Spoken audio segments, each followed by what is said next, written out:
Chapter 2 of Cindy Watts' alleged book, All My Broken Pieces. Chris lived and worked in Charlotte, and so we didn't see as much of him as we would have liked, and he's never exactly been the chatty type on the phone. I'm the sort of that person, too, who figures no news is good news. I knew he had a pretty new girlfriend and work, and so I didn't worry. He talked to his dad by phone, and I knew if there were any problems, Ronnie would tell me, and he didn't mention anything, so why worry? We met her parents when they came up and her brother, and they seemed like nice people. I'll admit, too, that I wasn't looking to get really close to Shanann, not because I disliked her, but because the conversations were so personal, and they made me a little uncomfortable. There are a lot of people who like to tell you everything about themselves when they meet you, but I'm not one of them, and that's okay in both directions, I think. Like I said, I wasn't worried. The first time I did become a little concerned was at our grandson Wyatt's third birthday party. Sarah was pretty pregnant then with Ruby, and the party was just going to be a small backyard one. Wyatt, like most little boys, had a Power Rangers toy he liked. Shanann knew about this, and she suggested that it be a Power Rangers party. Our daughter is a pretty easygoing girl, and so she didn't mind if Shanann wanted to help out or whatever. At any rate, one of Shanann's ideas was that she and Chris show up at the party dressed as Power Rangers, and I guess she got him to rent the outfits or buy them. I'm not sure which. But when the day came, Chris had forgotten the helmets. Bearing in mind it was a 3-hour drive from where he lived to Sarah's house, and that Wyatt was 3, and that all of us were just happy he could come. It took us all aback when Shanann told him in no uncertain terms that he was going to turn right back around and drive straight back 3 hours to get the helmets and then return. A 6-hour trip and obviously another 3 hours back home for a total of 12 hours on the road. And for what? We all asked him that and told him not to go. Don't be silly. Wyatt could care less. Just stay and enjoy yourself. Visit with us and relax, we said. But it was Shanann he was looking for approval already, and he was anxious. We had never seen him look that way, and Chris was always a relaxed kid and young man. But she told him to go back and get those helmets, and that's just what he did.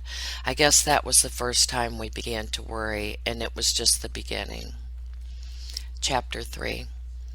Like every other family, when their adult child falls in love, it wasn't going to matter what we thought about their kid's new love interest. What would matter is what we said, which, if you ever want to have a continuing relationship with your child, better be nothing at all, and so that's what we did.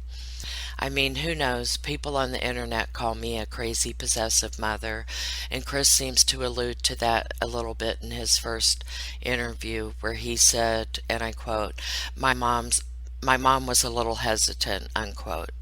The detective jumped in and said, quote, yeah, losing her baby and all, unquote.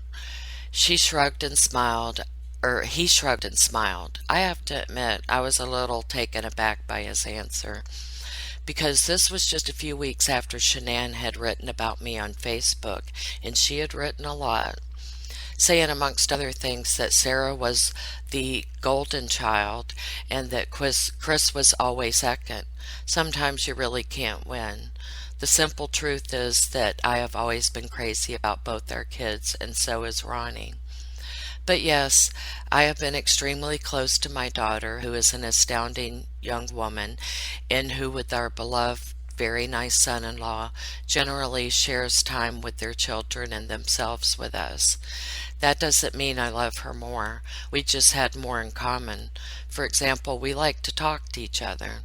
Something Chris and Ronnie definitely had in common was that they did not have much to talk about when together.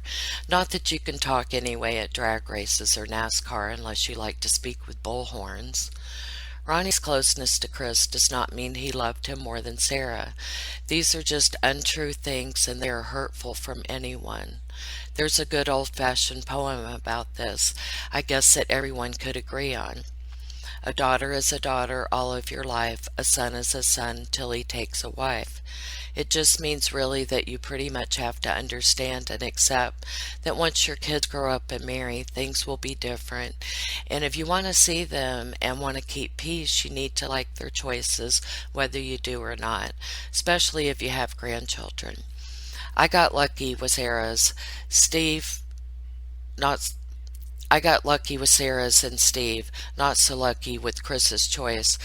But I'm sorry, let me start that over. I got lucky with Sarah's choice, Steve, not so lucky with Chris's choice.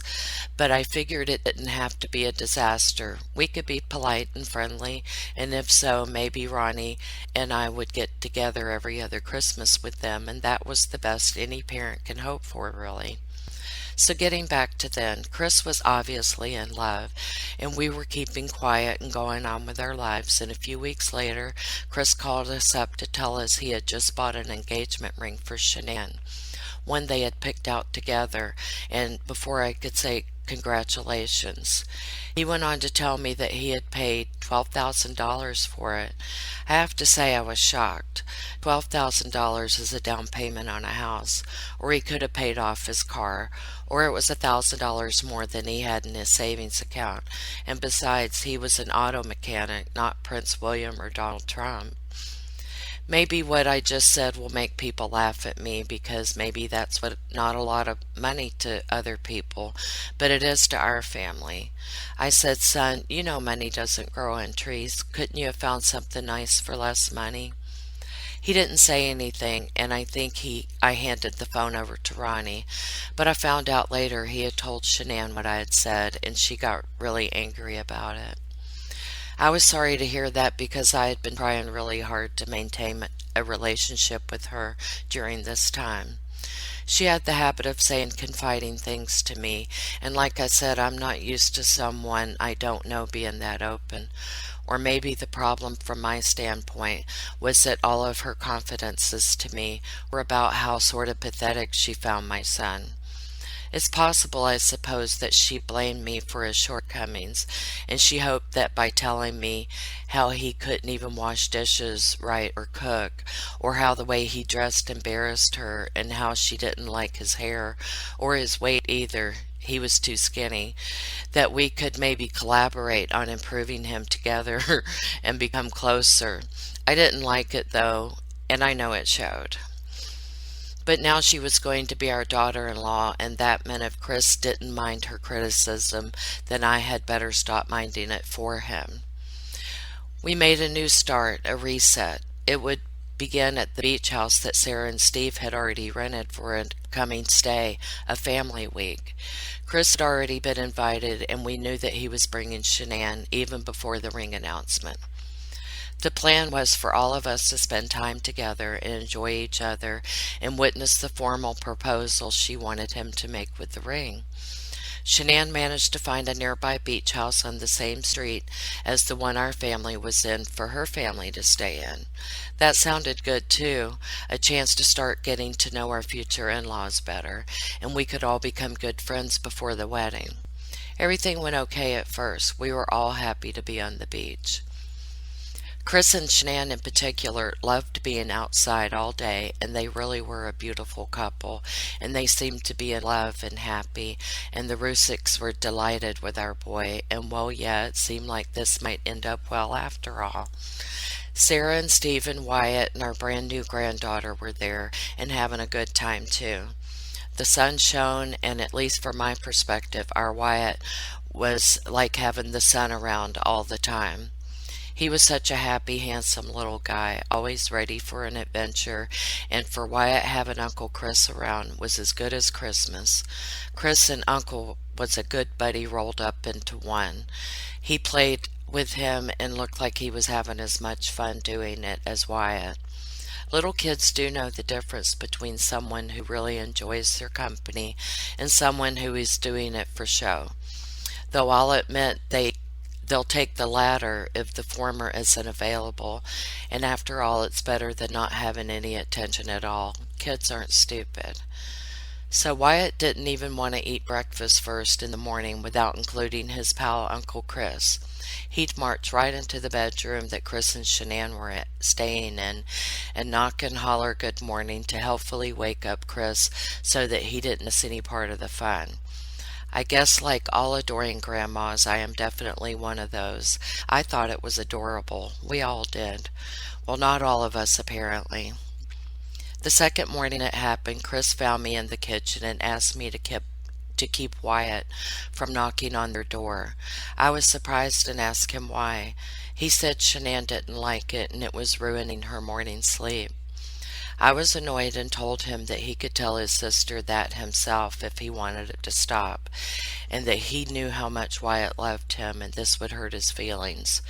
What was the big deal anyway? It wasn't that early. Chris looked a little embarrassed and shrugged and said, well, it's her, I'm sorry. Chris looked a little embarrassed and shrugged and said, well, it's her vacation too, I guess. Anyway, that was the end of it as far as I knew. Something else happened that week which was much worse, but our family doesn't discuss it, and it wasn't between me and Shanann, and Chris didn't hear about it. Um, I think she meant to say that it was between her and Shanann, and Chris didn't hear about it. Let me just read that last part again, please. Something else happened that week, which was much worse, but our family doesn't discuss it, and it wasn't between me and Shanann, and Chris didn't hear about it. The proposal happened during the week as well. Chris and Shanann went down to the beach. Okay, I see what she's saying now. It was not between her and Shanann. Sorry for the interruption. The proposal happened during the week as well. Chris and Shanann went down to the beach with the photographer she had hired, and Chris popped the question and she said yes, and then they posed for pictures that they later showed us. They were in their swimsuits and they looked young and beautiful and happy. Chris was still very slim and muscled then, and so was she, and everybody got a little choked up that there was going to be a wedding, and then we all went home. And while I wouldn't have said it had gone smoothly, I decided to try and not think about it anymore and just get on with things. Then I received an email from Shanann that shocked me completely. The gist of it was she wanted me to know that she did not like me one bit. She thought that I was a bad influence and a bad mother to Chris. She said she thought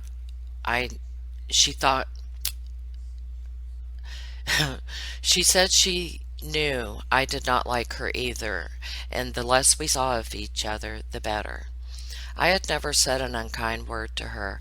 I felt like I had bent over backwards to welcome her into our family, and I also thought wrongly, obviously, that I had hidden my doubts about her. It would be a lie to say I wasn't completely devastated by that email. In my whole life, no one had ever said anything like that to me. Like Chris, I'm shy. I don't get into arguments with people or raise my voice. I cried and I showed it to Ronnie, who told me not to answer and to just forget about it. My husband really can do things like that. I didn't take his advice. I wish I had now, because what does it matter? What does any of it matter anymore? It did then, and then is what I'm having to remember now. I wrote her back. I told her how badly she had hurt my feelings. I told her that whatever it looked like or not, that I was trying. I told her that I didn't like the way she talked about my son or the way she acted with my grandson, but that at least I was making an effort.